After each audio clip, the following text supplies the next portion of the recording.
ओम शांति। 22 जून 2022। बाबा के आज के महावाक्य हैं। बाबा समझाते, मीठे बच्चे, बाप स्वर्ग का फाउंडेशन लगा रहे हैं। तुम बच्चे मददगार बन अपना हिस्सा जमा कर लो। ईश्वरीय मत पर चल, श्रेष्ठ प्रारब्ध बनाओ। तो बाबा कहते, बाबा स्वर्ग का फाउंडेशन लगा रहे हैं, तो यदि उसमें हमें अपना हिस्सा लेना है, जमा करना है, तो हमें ईश्वरीय मत पर चलना है और श्रेष्ठ प्रारब्ध फिर हम बना सकते हैं। प्रश्न है, बाप दादा को किन बच्चों की सदा तलाश रहती है? बाबा समझाते, जो बहुत बहुत मीठे, शीतल स्वभाव वाले, सर्विसेबल बच्चे हैं, ऐसे बच्चों की बाप को तलाश रहती है। सर्विसेबल बच्चे ही बाप का नाम बाला करेंगे। जितना बाप का मददगार बनते हैं, आज्ञाकारी, वफादार हैं, उतना वे वर्षे के हकदार बनते हैं। तो बाबा को सर्विसेबल बच्चे चाहिए। सर्विसेबल बच्चों को ही बाबा तलाशते हैं, जो बाबा का नाम बाला कर सके, आज्ञाकारी हो, वफादार हो और सर्विस में मददगार हो। ऐसे बच्चे ही बाबा ने कहा वर्षे के हकदार बनते हैं। गीत है ओम नमो शिवाय। ओम शांति। ओम का अर्थ किसने बताया? बाप ने। जब बाबा कहा जाता है तो उसका नाम ज़रूर चाहिए। साकार हो व निराकार हो, नाम ज़रूर चाहिए। और जो आत्माएं हैं उन पर कभी नाम नहीं पड़ता। आत्मा जब जीव आत्मा बनती है तब शरीर पर नाम पड़ता है। तो आत्मा का कोई नाम नहीं होता, लेकिन आत्मा जब शरीर में प्रवेश करती है, जन्म लेती है, तो उस शरीर पर नाम रखा जाता है। ब्रह्मा देवताए नमः कहते हैं, विष्णु को भी देवता कहते, क्योंकि आकारी है। तो आकारी शरीर का नाम पड़ा। नाम हमेशा शरीर पर पड़ता है। सिर्फ एक निराकार परमपिता परमात्मा है, जिसका नाम शिव है। एक ही इस आत्मा का नाम है, बाकी सबका देह पर नाम पड़ता है। इसीलिए बाबा का नाम कभी चेंज नहीं होता। लेकिन हम आत्माएं जैसे जैसे एक शरीर छोड़ दूसरा शरीर लेती है तो नया नाम रूप मिलता है। लेकिन शिव बाबा है तो परम आत्मा ही, तो उस आत्मा का केवल नाम है। शरीर छोड़ा तो फिर नाम बदल जाएगा। परमात्मा का एक ही नाम चलता है, कभी बदलता नहीं। इससे सिद्ध होता है कि वे कभी जन्म मरण में नहीं आता है। अगर खुद जन्म मरण में आवे तो औरों को जन्म मरण से छुड़ा ना सके। अमरलोक में कभी जन्म मरण नहीं कहा जाता। वहाँ तो बड़ी सहज रीति से एक शरीर छोड़ दूसरा लेते हैं। मरना यहाँ है। सतयुग में ऐसे नहीं कहते कि फलाना मर गया। मरना शब्द दुख का है। वहाँ तो पुराना शरीर छोड़ दूसरा किशोर अवस्था का शरीर ले लेते हैं, खुशी मनाते हैं। पुरानी दुनिया में कितने मनुष्य हैं, ये सब खत्म होने वाले हैं। दिखाते हैं यादव और कौरव थे, लड़ाई में वे खत्म हो गए, तो क्या पांडवों को रंज हुआ होगा? नहीं, पांडवों का तो राज्य स्थापन हुआ। इस समय तुम हो ब्रह्मावंशी ब्राह्मण, ब्रह्मा कुमार और कुमारियाँ। ब्रह्मा को इतने बच्चे हैं तो ज़रूर प्रजापिता ठहरा। ब्रह्मा विष्णु शंकर का बाप है शिव, उनको ही भगवान कहा जाता है। इस समय तुम जानते हो कि हम ईश्वरीय कुल के हैं।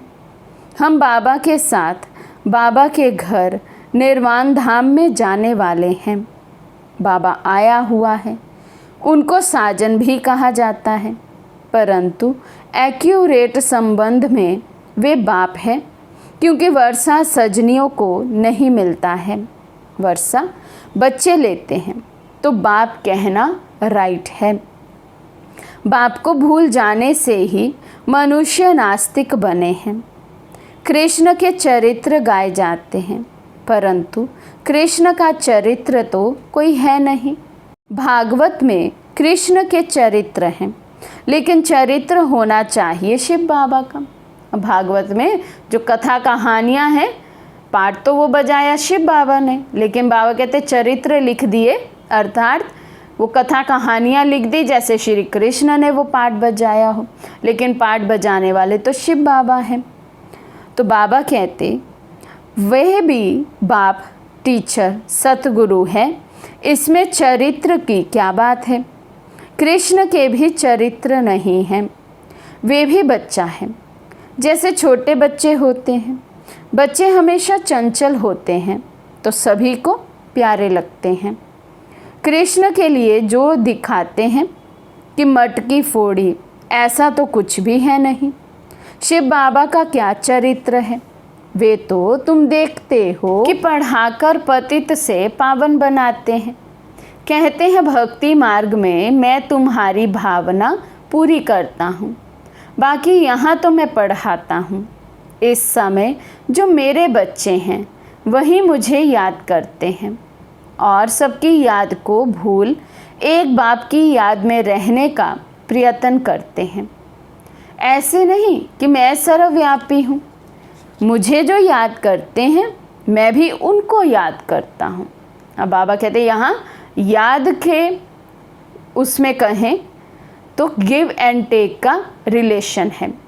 जो बच्चे बाबा को याद करते हैं, बाबा को भी वही बच्चे याद आते हैं। सो भी याद तो बच्चों को ही करेंगे। मुख्य बात तो एक है, बहादुर तो किसी को तब कहेंगे जब कोई बड़े आदमी को समझा कर दिखाओ। कब कहेंगे बहादुर? बाबा चैलेंज कर रहे हैं सेवा के लिए। बड़े आदमी को, बड़े पोस्ट के आदमी को, दुनियावी पोस्ट जिसकी बड़ी हो, बाबा कहते उसको समझा कर दिखाओ, उसको वर्षे का अधिकारी बना कर दिखाओ, उसको माइक बना कर दिखाओ। सारा मदार है गीता पर।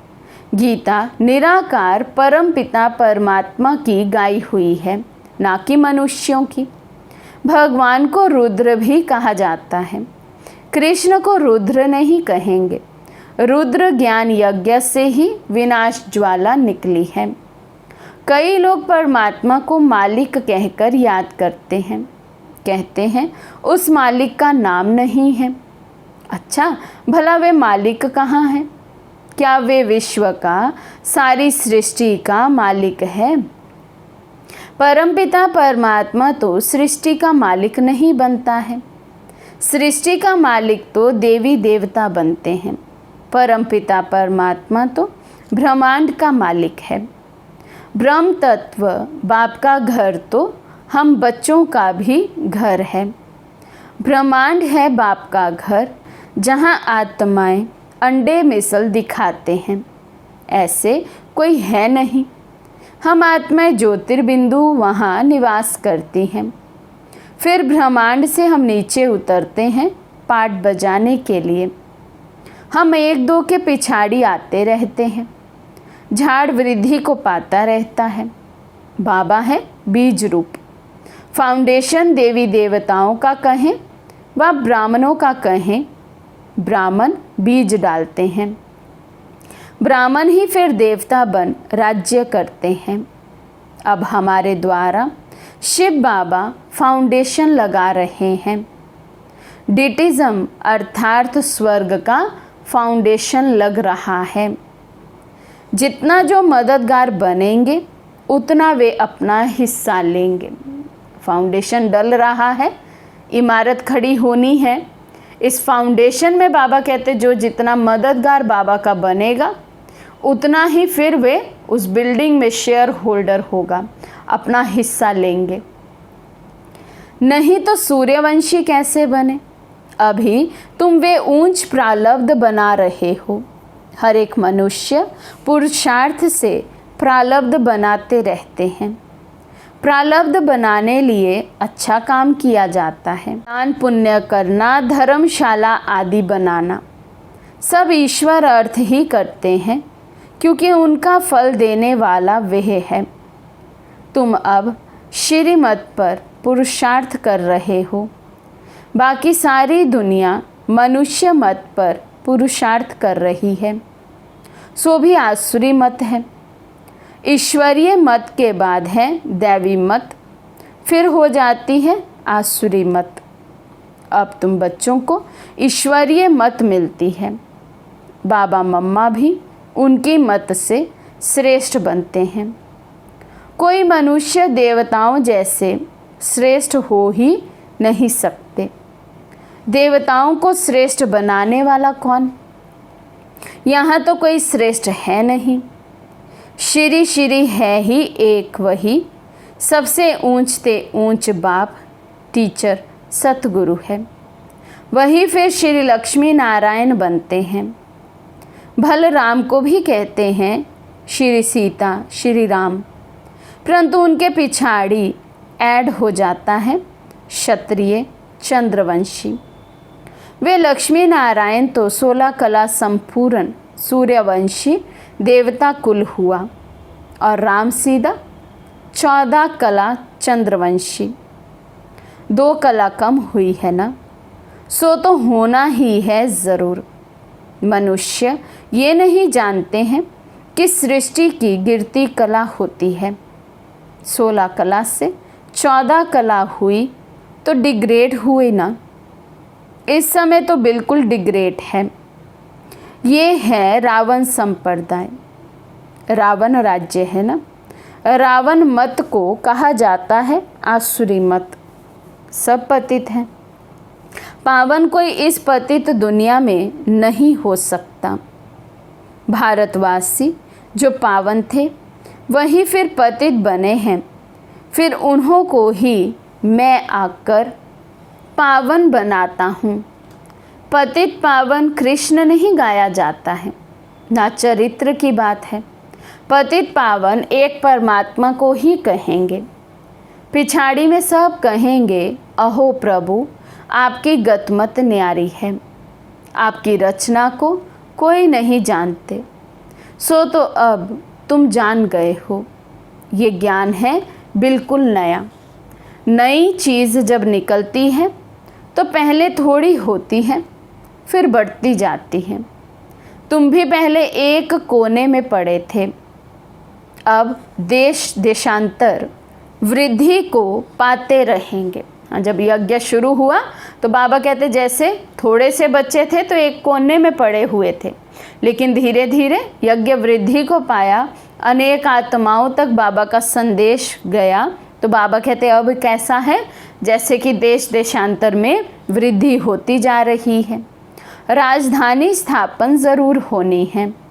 मूल बात तो ये सिद्ध करनी है कि गीता का भगवान श्री कृष्ण नहीं है। वर्षा बाप देंगे, कृष्ण नहीं। लक्ष्मी नारायण भी अपने बच्चों को वर्षा देंगे। वे भी यहाँ के पुरुषार्थ की प्रारब्ध मिलती है।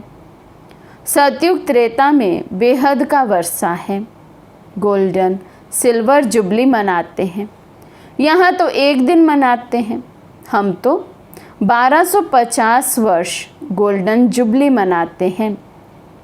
खुशियाँ मनाते हैं ना, माला माल बन जाते हैं, तो ये अंदर में बड़ी खुशी रहती है। हाँ, बाबा कहते 1250 वर्ष गोल्डन जुबली मनाते रहेंगे तो इस बात की कितनी खुशी अंदर में रहनी चाहिए। ऐसे नहीं कि सिर्फ बाहर से बत्तियां आदि जलाते हैं। स्वर्ग में हम बिल्कुल संपत्तिवान, बहुत सुखी हो जाते हैं। देवता धर्म जैसा सुखी और कोई होता नहीं। फिर सिल्वर जुबली आदि को भी पूरा समझते नहीं हैं। अभी तुम आधा कल्प की जुबली मनाने के लिए बाप से वर्षा पा रहे हो। तो मुख्य बात ये समझाने की है कि गीता का भगवान शिव है। उसने ही राजयोग सिखलाया था, सो फिर से अब सिखला रहे हैं।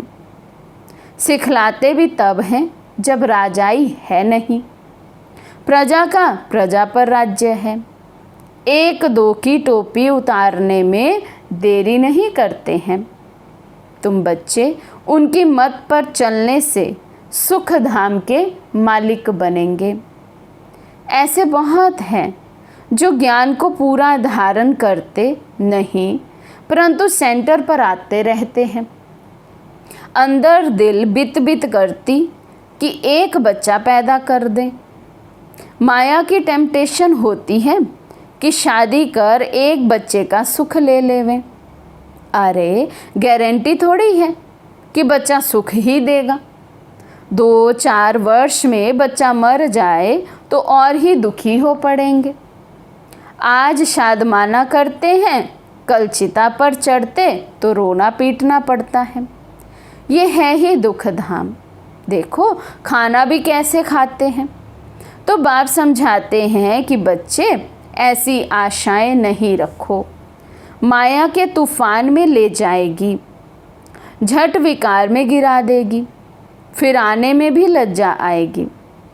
सब कहेंगे कुल को कलंकित किया है तो वर्षा क्या लेंगे। बाबा मम्मा कहते हो तो ब्रह्मा कुमार कुमारियाँ आपस में हो गए भाई बहन। फिर अगर विकारों में गिर पड़े तो ऐसे कुल कलंकित और ही 100 गुना कड़ी सजा खाएंगे और पद भी भ्रष्ट हो जाएगा। कोई तो विकार में जाते फिर बतलाते नहीं तो बहुत दंड के भागी बनते हैं। धर्मराज बाबा तो किसी को छोड़ते नहीं हैं। वो लोग तो सजा खाते हैं, जेल भोगते हैं, लेकिन यहाँ वालों के लिए तो बड़ी कड़ी सजा है। ऐसे भी सेंटर्स पर बहुत आते हैं। बाप समझाते हैं कि ऐसे काम नहीं करो। कहते हो कि हम ईश्वरीय औलाद हैं और फिर विकार में जाना, ये तो अपनी सत्यानाश करना है। कोई भी भूल हो तो झट बाप को बता दो। विकार भी अगर रह नहीं सकते हो तो यहाँ नहीं आओ तो बेहतर है, नहीं तो वायुमंडल खराब हो जाता है। तुम्हारे बीच में कोई बगुला व अशुद्ध खाने वाला बैठे तो कितना खराब लगे। बाप कहते हैं कि ऐसे को ले आने वाले पर दोष आ जाता है। दुनिया में ऐसे सत्संग तो बहुत है, जाकर वहाँ भक्ति करो। भक्ति के लिए हम मना नहीं करते हैं। तो बाबा कहते हैं यदि अपने पर कंट्रोलिंग पावर नहीं है, बाबा की श्रीमत का उल्लंघन करते हैं, कोई विकारों में जाए, कोई खाने की परहेज ना रखे, तो उससे तो अच्छा बाबा कहते फिर जाकर भक्ति करो। और सत्संग बहुत है, यहाँ आकर फिर क्या फ़ायदा यदि हम इतना सा भी त्याग नहीं कर पाते, अपना परिवर्तन नहीं कर पाते हैं। भगवान आते हैं पवित्र बनाने के लिए, पवित्र वैकुंठ का वर्षा देने के लिए। बाप कहते हैं कि सिर्फ बाप और वर्षे को याद करो बस, और खान पान के परहेज़ की युक्तियाँ भी बताते हैं। परहेज़ के लिए बहुत प्रकार की युक्तियाँ भी रख सकते हैं। तबीयत ठीक नहीं है, डॉक्टर ने मना की है, अच्छा आप कहते हो तो हम फल ले लेते हैं। अपना बचाव करने के लिए ऐसा कहना कोई झूठ नहीं है। तो बाबा कहते कुछ भी हो जाए, अपनी मर्यादा नहीं टूटे, किसी भी श्रीमत का उल्लंघन हमारे द्वारा ना हो, तो उसके लिए कोई भी युक्ति यदि हम रचते हैं तो उसे झूठ नहीं कहा जाता है। बाबा मना नहीं करते हैं।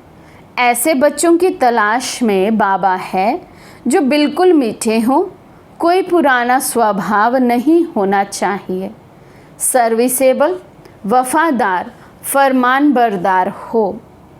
अच्छा, मीठे मीठे सिखिलदे बच्चों प्रति माता पिता बाप दादा का याद प्यार और गुड मॉर्निंग। रूहानी बाप की रूहानी बच्चों को नमस्ते। हम रूहानी बच्चों की रूहानी बाप दादा को दिल व जान सिक व प्रेम से नमस्ते नमस्ते नमस्ते जी। धारणा के लिए मुख्य सार। फर्स्ट पॉइंट, इस मायावी दुनिया में हर बात में दुख है, इसलिए इस पुरानी दुनिया में कोई भी आश नहीं रखनी है। भल माया के तूफान आए, लेकिन कभी भी कुल कलंकित नहीं बनना है। सेकंड पॉइंट, खान पान की बहुत परहेज रखनी है। पार्टी आदि में जाते बहुत युक्ति से चलना है। आज का वरदान है, बुराई में भी बुराई को ना देख, अच्छाई का पाठ पढ़ने वाले अनुभवी मूर्त भव। बुराई में भी बुराई को ना देख, अच्छाई का पाठ पढ़ने वाले अनुभवी मूर्त भव।